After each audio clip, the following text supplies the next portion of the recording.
we're built for struggle, us human beings. You're not after the bubbles of bliss that Dostoevsky described in Notes from Underground. We're built to contend with the world. We're built to contend with reality. You want a challenge, and the best way that you can take on a challenge, because a challenge fortifies you. So you don't want to be secure, you want to be strong. And you get strong by taking on optimal challenges. And so you lay out your destiny in the world, and you take the slings and arrows of fate, and you make yourself stronger while you're doing so. And you might fail, and fortune might do you in, but it's your best bet. And people have extracted unbelievable successes out of catastrophic failures. And I'm not saying that in a naive way. I know perfectly well what happens to people. You're doing fine in life, and then you get cancer, and then 6 months later you're dead. And all the heroism in the world isn't going to save you at that point. But that's not the point. That's not the point. Life is bounded by mortality. But that doesn't mean that you don't get out there and contend, and you develop by contending, and you minimize the net amount of suffering in the world. And that's something, man. That's something to do. I said with Bill C-16 that I wouldn't speak the language of the radical leftists, because I don't think that language should define the game. But let's say it does. So here's the game. The world is a battleground of groups, and they're battling for power. That's it. That's the game. And some of them win, and they oppress those who don't win. So that's how we're going to view the world. Okay, now the leftists say, okay, well, here's the oppressed people. The oppressors, the patriarchal types, they should be ashamed of themselves and give up some power. And the right-wingers, the radical right-wingers look at that and they say, oh, I see, so the game is ethnic identity, is it? It's identity politics. Okay, we're white males. We're not going to lose. That's the right-wing version of identity politics. It's like, screw you. If we're going to divide into groups, if we're going to divide into tribes, and I'm in my tribe, I'm not going to get all guilty and lose.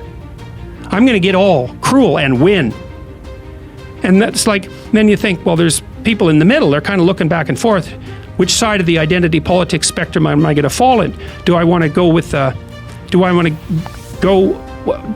to be driven primarily by compassion, and am I going to accept guilt for my historical privilege? So that's one possibility. And then I'm the oppressor, I'm the member of the oppressor group. Or am I going to say, oh no, to hell with that, I'm just going to play to win? Well, then I'm going to go to the right. It's like, well, my sense is, how about we don't play either of those games? And the reason we shouldn't play them is, well, the Soviets played the left-wing game and killed who knows how many tens of millions of people. You can't even count it accurately. The estimates range from 20 to 100 million. Those are pretty big error bars. And the Maoists, maybe 100 million, certainly 60 million. So, okay, that didn't work out so well. And then there's the Nazis, they played ethnic identity politics and racial superiority. It's like, what, do we want to play that game? See, what I've been trying to do, really what I've been trying to do for the last 30 years is say, look, there's heavy temptations to play those sorts of games. But that's not the only game in town. It's a much better game to play individual. It's like, get your act together. Well, I'm suggesting that people stay away from that resentfulness and bitterness, even though life is hard and there's malevolence in the world. It's like, yeah, you can tell a story where everyone's a victim, because we all die, we all get sick, and things happen to us that are bitter and terrible. Betrayal, deceit, lies, people hurt us on purpose. So it's not just the tragedy of life, it's malevolence as well. Everyone's a victim. You can tell that story. The problem is, if you tell that story and you start to act it out, you make all of that worse. That's the problem. And this is why partly I got attracted to Christian imagery, at least in part.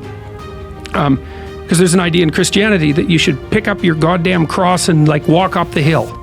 And that's dramatically, that's correct. That's the right answer. It's like, you've got a heavy load of suffering to bear, and a fair bit of it's going to be unjust. So what are you going to do about it? Accept it voluntarily and try to transform as a consequence. That's the right answer. It's the right answer. Because the rest of it is tribalism. And we're too technologically powerful to get all tribal again.